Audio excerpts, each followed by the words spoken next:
नमस्कार दोस्तों, स्वागत है आपका इस वीडियो में।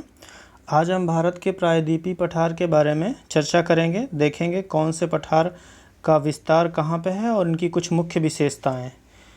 तो एक आप ये तैयार कर लीजिए थोड़ा सा कि भारत का जो मानचित्र है वहाँ पे ये देख लीजिए कि किस राज्य का विस्तार किस क्षेत्र में है और कहाँ तक है। तो उससे आपको कई सारी चीज़ें अपने आप जो है वो मतलब अनुमान लगाने में सिद्ध होंगी कि कौन सा, जैसे मान लीजिए हम अभी मालवा का पठार या बुंदेलखंड पठार के बारे में चर्चा करेंगे, तो आप मैप पर उनकी स्थिति देखते ही आपके ये दिमाग में आ जाना चाहिए कि इनका विस्तार किन किन राज्यों में है। तो चलिए हम शुरू करते हैं। सबसे पहले देखते हैं मालवा का पठार। तो मालवा का पठार की स्थिति आप ये देख रहे हैं। तो देखिए इसकी सबसे पहले देख लेते हैं कि मालवा का पठार की स्थिति क्या है। इसके उत्तर में अरावली पर्वत का विस्तार है। कभी कभी सवाल पूछ लेता है, जैसे पिछली एक परीक्षा में पूछा गया था कि नुब्रा नदी सियाचिन ग्लेशियर की किस दिशा में बहती है। तो ऐसे ही मान लीजिए प्रश्न पूछ लिया गया कि अरावली पर्वत के दक्षिण में कौन सा पठार है। तो ये स्थिति जानना बहुत ही महत्वपूर्ण है, और विशेष करके जो ये भारत के संदर्भ में। तो एक एक चीज़ हम थोड़ा ध्यान से देखेंगे। तो ये मालवा के पठार के ऊपर क्या है, ये अरावली पर्वत का विस्तार है। इसके दक्षिण में विंध्याचल पर्वत का विस्तार है, ठीक। और इधर देखिए ये बुंदेलखंड और बघेलखंड का पठार आपको दिख रहा है पूर्व दिशा में, ठीक है। ये तो हो गई इसकी स्थिति। अब यहाँ पे देखिए कौन कौन सी नदियाँ बहती हैं इस क्षेत्र से, यानी कि इस क्षेत्र का जल ले जाके कौन कौन सी नदियाँ बहती हैं और किस सागर में गिरती हैं, यानी कि अरब सागर में या बंगाल की खाड़ी में। तो जैसे कि आप यहाँ पे नर्मदा नदी सबसे बड़ी नदी है जो मतलब इस क्षेत्र की, तो वो जो है इसका जल ले जा कहाँ गिरा रही है, अरब सागर में। एक और नदी है माही नदी, यहाँ पे बहती है।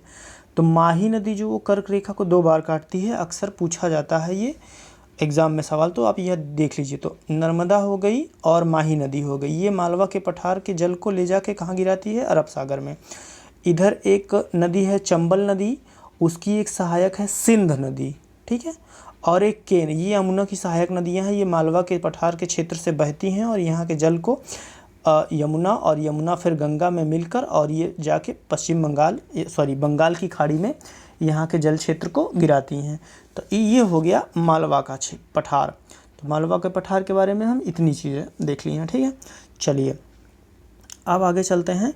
विंध्याचल का पठार, जिसे बुंदेलखंड का पठार भी कहते हैं, ये है बुंदेलखंड का पठार या विंध्याचल का पठार कहते हैं इसे, ठीक है।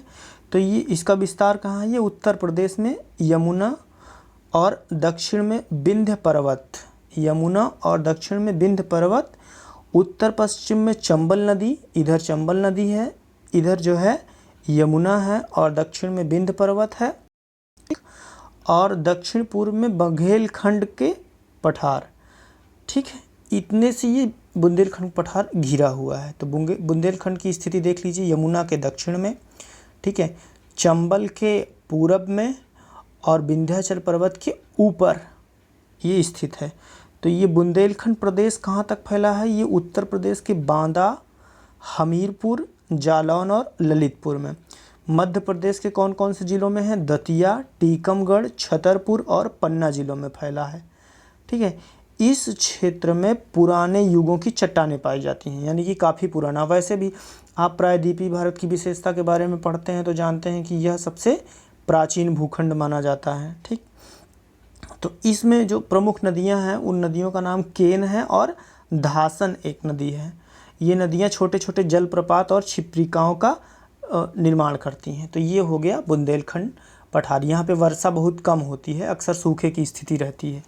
चलिए अब हम देख लेते हैं अगला बघेलखंड का पठार, या ये भी विंध्याचल के क्षेत्र में आता है। तो कभी कभी इसको भी विंध्याचल का पठार या बघेलखंड पठार बोल देते हैं, लेकिन वो चर्चित है बघेलखंड पठार से। तो ये इसकी स्थिति कहाँ है, सबसे पहले देख लीजिए। ये मध्य प्रदेश के सतना और रीवा ज़िलों में सम्मिलित है। मध्य प्रदेश के सतना और रीवा ज़िलों में मिर्ज़ापुर का कुछ हिस्सा इसमें आता है, जो कि उत्तर प्रदेश का एक ज़िला है, ठीक है। वो बघेलखंड में मिर्ज़ापुर का भी कुछ क्षेत्र आता है। यहाँ पे नर्मदा नदी, सोन नदी भ्रंश घाटी बनाती हैं, ठीक है। सोन भ्रंश घाटी इसी प्रदेश में स्थित है। और यहाँ पे आर्कियन युग की चट्टानें पाई जाती हैं। आर्कियन युग की। और यहाँ का जल अपवाह तंत्र आर्य है। आर्य का मतलब चारों दिशाओं से नदियाँ बहती निकलती हैं यहाँ के, यानी कि बीच में ऊंचा एक क्षेत्र होगा, वहाँ से चारों तरफ की नदियाँ बहती हैं, तो उसे क्या कहा जाता है, आर्य प्रवाह तंत्र या आर्य प्रतिरूप, जिसको अंग्रेजी में रेडियल पैटर्न कहते हैं। यहाँ पे सिंगरौली और दूधी नदियाँ भी बहती हैं, और ये इस नदियों के बेसिन में गोंडवाना युग का जो है कोयला पाया जाता है, जो उत्तम प्रकार का होता है। नर्मदा और सोन नदी के अलावा यहाँ पे कर्मनासा, टोन, केन और बेलांदर नदियाँ भी इसमें बहती हैं, इस क्षेत्र से होकर बहती हैं। सतपुड़ा पर्वत की जो सतपुड़ा क्षेत्र इसी में आता है, और जिसकी सबसे ऊंची चोटी है धूपगढ़, ये इसी भूप्रदेश में स्थित है, यानी कि इसी पठार में स्थित है। कहाँ, बघेलखंड में। ठीक है।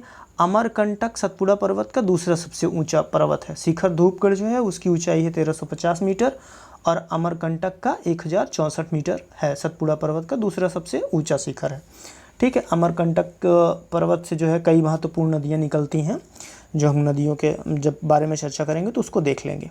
चलिए अब आ जाते हैं छोटा नागपुर का पठार। ये छोटा नागपुर पठार ये आप देख रहे हैं, तो इसका विस्तार कहाँ कहाँ है? इसका विस्तार है पश्चिम बंगाल में है, झारखंड में है, छत्तीसगढ़ में है और उड़ीसा में है, और आंध्र प्रदेश के उत्तर पूर्वी भागों में भी ये फैला हुआ है। तो छोटा आंध्र प्रदेश का अब वह क्षेत्र जो है वो तेलंगाना में आ जाएगा, तो आंध्र प्रदेश आप नहीं कह सकते हैं। तो ये छोटा नागपुर पठार का विस्तार है, जिसमें कौन कौन से जो है बहुत छोटे छोटे और पठार आते हैं, जिनका नाम है रांची का पठार, हजारीबाग का पठार, और सिंहभूम, धनबाद, प्लामू, संथाल, परगना और पुरुलिया के पठार जो है इसमें पाए जाते हैं। छोटे छोटे नाम हैं वहाँ पे। यहाँ पे आर्कियन युग की ग्रेनाइट, गोंडवाना युगों की चट्टानें पाई जाती हैं, ये आपको ध्यान रखना है। आर्कियन युग की ग्रेनाइट एवं नाइस पाई जाती हैं। इसके अतिरिक्त धारवाड़ और गोंडवाना युगों की भी चट्टानें पाई जाती हैं, जिसमें क्या क्या जैसे महत्वपूर्ण जो है खनिज पाया जाता है, कोयला, लोहा, मैग्नीज, तांबा और अभ्रक आदि यहाँ पे बहुत अच्छी मात्रा में पाए जाते हैं। छोटा नागपुर में गोंडवाना युग की निर्मित दामोदर चट्टानों में कोयला के भंडार हैं। दामोदर चट्टानों में कोयले के भंडार हैं, और कहीं कहीं इस पठार में क्रीटेशियस युग की भी लावा की चट्टानें मिलती हैं। और छोटे छोटे कई पदार्थ हैं जिसके नाम भी हमने बताया है, जिनकी ऊंचाई जो है 1100 मीटर के आसपास है। और यहाँ पे पठारों को स्थानीय भाषा में पाट कहा जाता है। क्या कहा जाता है? पाट कहा जाता है। ठीक है, स्थानीय भाषा में वहाँ का। छोटा नागपुर पठार के जो जल अपवाह क्षेत्र हैं, जिसमें मुख्य नदियाँ आती हैं बराकर, दामोदर, स्वर्णरेखा और कोयल नदियाँ आती हैं। कोयल नदी पे एक बार प्रश्न पूछा था कि उत्तरी कोयल नदी किसकी सहायक नदी है, तो ये नदियाँ जो हैं वो छोटा नागपुर पठार के क्षेत्र से बहती हुई हैं और बहुत छोटे छोटे जलप्रपातों का निर्माण करती हैं। तो ये छोटा नागपुर के पठार के बारे में महत्वपूर्ण कुछ हो गया तथ्य। अब चलते हैं, हम देख लेते हैं यहाँ पे शिलांग का पठार, जिसे मेघालय का पठार भी कहा जाता है। शिलांग का पठार या मेघालय का पठार, क्योंकि ये आप देख रहे हैं मेघालय राज्य में पूरी तरह से स्थित है। तो यहाँ पे गारो, खासी एवं जयंतिया की पहाड़ियाँ सम्मिलित हैं। सबसे पहले गारो आएगी, फिर खासी आएगी, फिर जयंती आएगी। इसका क्रम हमने एक वीडियो में बताया हुआ था, पूर्वोत्तर भारत की पहाड़ियों के बारे में चर्चा किया था। हाँ, और एक जैसे पठार के बारे में भी हमने शुरू कर दिया, लेकिन पठार होता क्या है इसके बारे में एक पहले वीडियो आ चुका है, उसको आप देख लीजिए। तो पठार क्या होता है वो कन्फर्म हो जाएगा, तो उसके बाद फिर चीज़ें समझ में आने लगेंगी आपको। ठीक है, चलिए तो मेघालय पठार के बारे में देख लेते हैं। तो ये देखिए यहाँ पे कौन कौन से युग की चट्टानें पाई जाती हैं। आर्कियन, धारवाड़ और टर्शियरी युग की चट्टानें पाई जाती हैं। जो है यहाँ पे बहुत अपर्दित सतह है, क्योंकि यहाँ पे कई नदियाँ बहती हैं और बारिश भी अच्छी मात्रा में होती हैं। और ये जो है मालदा गैप, ये वाला जो क्षेत्र है ये मालदा गैप से अलग हो जाता है। कहाँ से? प्रायद्वीपीय पठार जो है भारत का, उससे ये अलग हो जाता है, नहीं पहले जुड़ा हुआ था, ऐसा भूगोलविद कहते हैं। तो ये कभी कभी क्वेश्चन पूछ सकता है कि शिलांग का पठार या मेघालय का पठार शेष प्रायद्वीपीय पठार से किससे अलग है। तो ये आप याद रखिएगा, मालदा गैप बोला जाता है ये। तो मालदा गैप के नीचे धंसने से ये प्रायद्वीप पठार से अलग हो गया है। तो जो मेघालय पठार की सबसे अधिक ऊंचाई है वो शिलांग शिखर में है। ठीक है, शिलांग शिखर की जो ऊंचाई है वो 1823 मीटर है। और गारो की पहाड़ियों की जो सबसे ऊंचा शिखर है वो नोकरेक पर्वत है, जिसकी ऊंचाई 1515 मीटर है। चेरापूंजी यहीं पे स्थित है, जहाँ पे खूब अच्छी बारिश होती है और एक विश्व रिकॉर्ड है एक दिन में वार्षिक वर्षा का, एक दिन का औसत वर्षा का विश्व रिकॉर्ड है। मेघालय के पूर्व में मिकिर पठार भी पाया जाता है, जो इसी का क्षेत्र है। ये एक छोटे से मैदान से अलग हो जाता है मेघालय के पठार से, और ब्रह्मपुत्र नदी के दक्षिण में स्थित है यहाँ पर। तो उसकी क्या विशेषता है, जो है ये मतलब मिकिर का जो पठार है, तो यहाँ भी आर्य प्रवाह पाया जाता है। मतलब यहाँ भी छोटी छोटी कई नदियाँ निकलती हैं जो चारों तरफ से उससे निकलती हैं, कुछ ब्रह्मपुत्र की सहायक नदियाँ हैं उसमें से। ठीक है, तो ये हो गया शिलांग का पठार या मेघालय का पठार। उसमें हमने थोड़ा सा मिकिर पहाड़ी या मिकिर पठार के बारे में भी चर्चा कर लिए। चलिए अब आते हैं उत्तरी दक्कन या महाराष्ट्र का पठार। तो ये आप यहाँ पे देखिए मैप में, ये दक्कन का पठार है। इसको महाराष्ट्र का भी पठार कहा जाता है, क्योंकि इसका विस्तार जो है अधिकांश महाराष्ट्र राज्य में है। चलिए तो यहाँ पे देख लेते हैं, पूरा महाराष्ट्र जो है ये लगभग इसी पठार का भाग है। थोड़े से अगर क्षेत्र को छोड़ दिया जाए जो तटीय मैदान है, तो यहाँ पे जो है ये क्रेटेशियस युग में यहाँ पे लावे की मोटी परत पाई जाती है, और बेसाल्ट चट्टानों के ऊपर जो है रेगर मिट्टी की उत्पत्ति हुई है जो उपजाऊ है। महाराष्ट्र के पठार पर जो लावा की सबसे अधिक मोटाई लगभग वो जो है वो 3 किलोमीटर इसके पश्चिमी भाग में पाई जाती है। इस वाले हिस्से में पश्चिमी भाग में इसकी ज़्यादा मोटाई है, और इसकी जो है कुछ विशेषताएं हैं, देख लेते हैं। ये अरब सागर से एक सीधी सरल रेखा का समान है, जो आप देख ही रहे हैं। ये गोंडवाना महाद्वीप में भ्रंश पड़ने के कारण विकसित हुआ है। और इसके उत्तरी भाग में देखिए यहाँ पे कौन सी नदी बहती है, ताप्ती नदी बहती है। ठीक, ताप्ती नदी पूरब से पश्चिम की ओर बहती है और अपना जल कहाँ पे गिराती है, अरब सागर में गिराती है। ठीक है, और इसमें महानदी बेसिन आ जाएगा आपका। महानदी बेसिन के अलावा इसका कुछ हिस्सा जो है, और इसमें इसकी जो सहायक नदियाँ होंगी वो इंद्र, तेल नदियाँ वगैरह वगैरह हैं। ठीक, आर्कियन युग की चट्टानें भी इसमें पाई जाती हैं। चलिए, तो ये हो गया दक्कन का पठार या महाराष्ट्र का पठार। और एक यहाँ पे आ जाता है छत्तीसगढ़ का पठार। छत्तीसगढ़ का पठार ये इस हिस्से में होगा। एक्चुअली में ये जो दंडकारण्य का पठार है इसके इस हिस्से वाले में होगा, यानी कि पश्चिम हिस्से में। तो इसमें छोटे छोटे पठार पाए जाते हैं, जिसे लोमारी पठार कहा जाता है, पेंड्रा पठार कहा जाता है, छुरी पठार कहा जाता है, और रायगढ़ की पहाड़ियाँ भी इसमें आती है। यहाँ पे छत्तीसगढ़ राज्य का प्रसिद्ध कोयला क्षेत्र कोरबा इसी मैदान में स्थित है। क्वेश्चन बन सकता है कि छत्तीसगढ़ राज्य का कोरबा क्षेत्र किसके उत्पादन के लिए प्रसिद्ध है, तो कोयला के उत्पादन के लिए। ये गोंडवाना युग की निर्मित चट्टानें हैं, जहाँ उत्तम प्रकार का बिटुमिनस कोयला पाया जाता है। बिटुमिनस कोयला पाया जाता है। ठीक, चलिए ये हो गया। अब अभी हमने उत्तर दक्कन का पठार देखा, अब दक्षिण दक्कन का पठार देख लेते हैं। तो दक्षिण दक्कन के पठार में कर्नाटक का पठार भी शामिल हो जाता है। तो कर्नाटक में जो विस्तार है तो उसी के नाम से उसका नाम हो गया कर्नाटक का पठार। ठीक है, तो यहाँ पे देखिए ये कोझिकोडे और कुन्नूर जिलों में फैली हुई हैं। यहाँ पे आर्कियन और धारवाड़ जो है चट्टानें पाई जाती हैं। पठार की ऊंचाई जो है वो 600 से 900 मीटर के मध्य है। यहाँ की जो सर्वोच्च चोटी है वो कुद्रेमुख है, जिसकी ऊंचाई 1892 मीटर है। कर्नाटक पठार का जो उत्तरी भाग है उसको मलंद कहते हैं, और दक्षिणी भाग को मैदान के नाम से जाना जाता है। यहाँ से कौन सी नदियाँ निकली हैं, कावेरी और तुंगभद्रा नदियाँ यहाँ से निकलती हैं, और यहाँ पे कई पर्यटन केंद्र हैं जो कि ग्रीष्मकालीन के लिए हैं। ठीक, फिर ये देख लेते हैं आपका तेलंगाना का पठार जो है ये धारवाड़ युग की चट्टानों से बना हुआ है, और कावेरी के बेसन में गोंडवाना तंत्र भी पाए जाते हैं। ठीक है, कावेरी के बेसन में गोंडवाना तंत्र, और मुख्यतः ये धारवाड़ युग से बना हुआ है। फिर थोड़ा सा और नीचे जाएंगे तो हम यहाँ पे क्या पाएंगे, तमिलनाडु का पठार। तो तमिलनाडु पठार जो है इसकी आर्कियन युग की है, और यहाँ पे जवादी एवं शिवराय की पहाड़ियाँ में जो है चार्नोकाइट्स प्रकार की चट्टानें पाई जाती हैं।